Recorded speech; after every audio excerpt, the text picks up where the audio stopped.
लेकिन आज मेरी बैरिकेडिंग तो मेरे को तो यहीं रोक दिया गया। उस दिन जिस दिन आया उस दिन यहाँ ताला लगा दिया, आज यहाँ बगल में 50 कदम भी आगे नहीं बढ़ने दिया, रोक दिया। वसुंधरा जी चाहेगी तो इनको मुआवजा मिल जाएगा और वसुंधरा जी नहीं चाहेगी तो मुआवजा नहीं मिलेगा। 50 लाख से नीचे कोई बात ही नहीं है। लेकिन एक करप्शन का ऐसा मुद्दा है राजस्थान में, भ्रष्टाचार का, जो आज तक किसी ने उठाया नहीं। अगर मेरी सीएम साहब से बात होगी तो मैं चाहूंगा कि एसीबी में भी कुछ इसी तरह के आरपीएससी का जैसे सुधार हुआ, ऐसे करप्शन को लेकर भी कुछ सुधार ऐसे हों जिससे रिलीफ मिले जनता को। नरेश मीणा हमारे साथ है, वही नरेश मीणा जिन्होंने आज मुख्यमंत्री आवास के घेराव का ऐलान किया था, वो भी उन बच्चों के लिए जिन्होंने की सरकारी तंत्र की लापरवाही के चलते झालावाड़ के जर्जर स्कूल में अपनी जान दी थी। नरेश जी, आज तो आप मुख्यमंत्री जी के घर का घेराव करने वाले थे, अचानक से क्या हुआ? देखो ऐसा है, मैंने कहा था भाई बकरियों को मुख्यमंत्री जी को दे के आएंगे। सारे लोग आए, सबसे बात हुई, सबने कहा भाई हम चाहते हैं आप शांति से, जब बैठे हैं तो शांति से आंदोलन चले। गुडा साहब से भी मंत्रणा हुई, उसके बाद तय किया कि भाई मैं यहीं रहूँगा, गुडा साहब और उनके परिजन जाएंगे सीएम हाउस।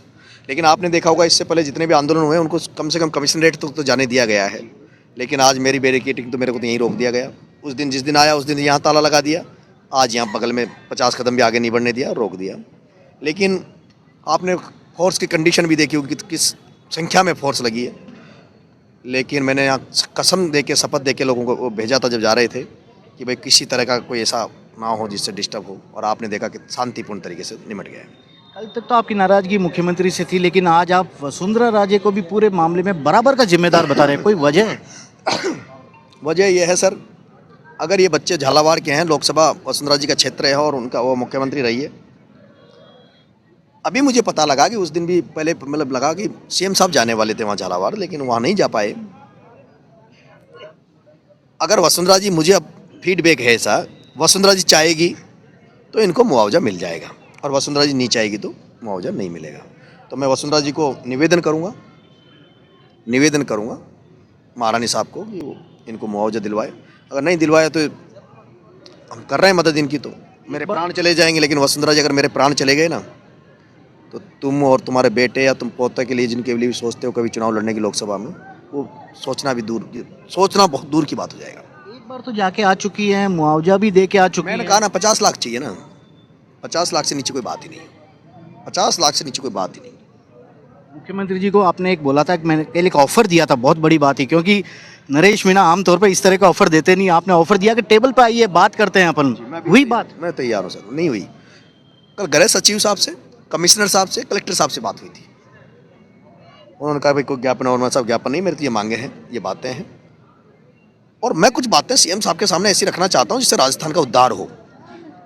मैंने उनको कहा भी सही भाई, आरपीएससी को बहुत सुधार मिला है सीएम साहब के प्रयास से, और इस बात की चर्चा पूरे देश में है। बच्चों में भी भरोसा जगाया आरपीएससी को लेकर।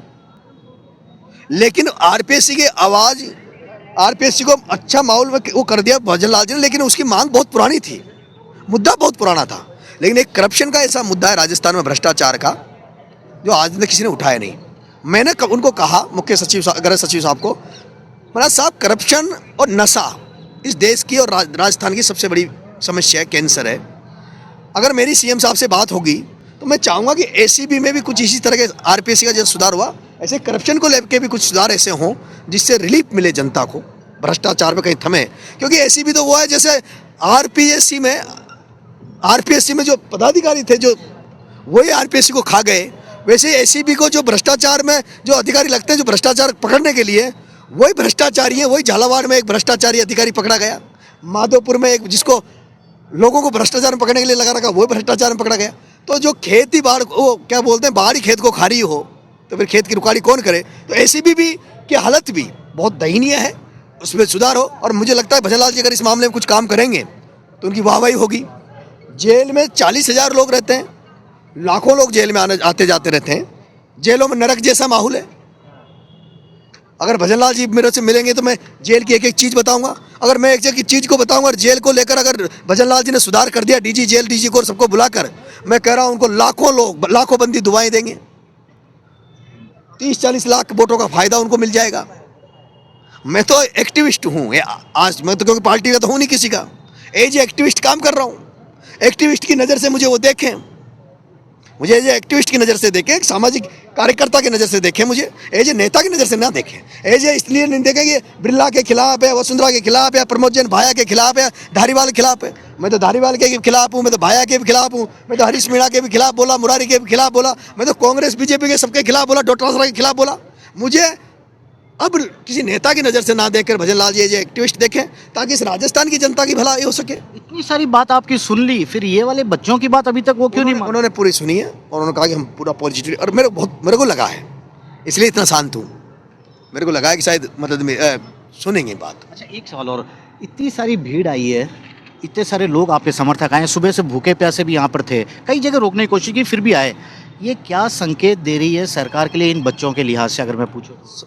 अगर मैं अकेला आया था सर, मैं अकेला ही आया था सर, क्योंकि मैं, अच्छा आप देखो अब तो उनके परिजन और भी आ गए, सारे आ गए और बिना बुलाया आए।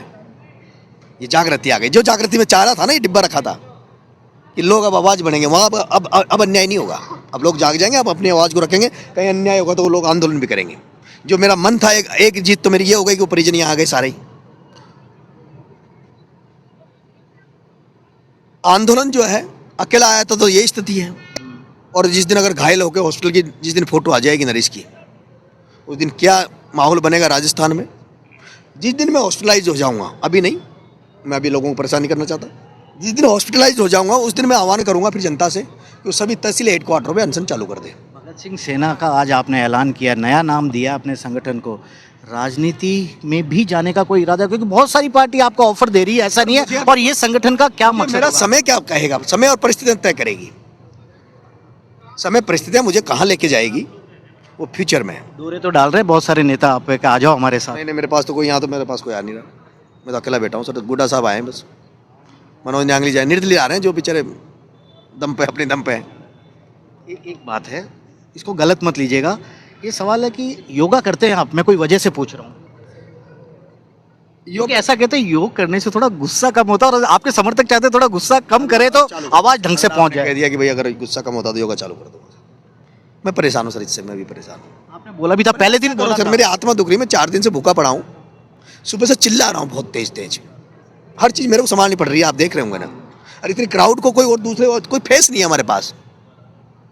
या तो गुड्डा साहब खड़े होते हैं जब चुप होते हैं, मैं खड़ा होता हूँ तब शांत होते हैं, और फिर वो लोग कई जो नए लोग जो पता नहीं वो अब इतनी संख्या में कोई और भी भेजते हैं, क्या करते हैं।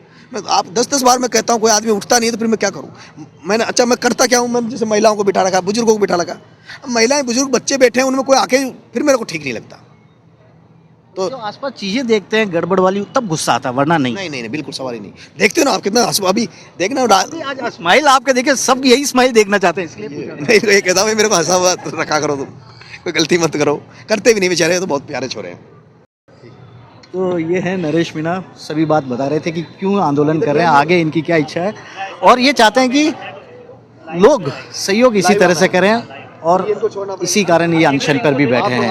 हालांकि इनका ये भी कहना है कि अब वसुंधरा राजे को ही इन बच्चों के लिए इंसाफ के लिए काम करना पड़ेगा। कैमरामैन विक्रम सिंह भाटी के साथ श्रीवत्सन, जयपुर न्यूज़ 24।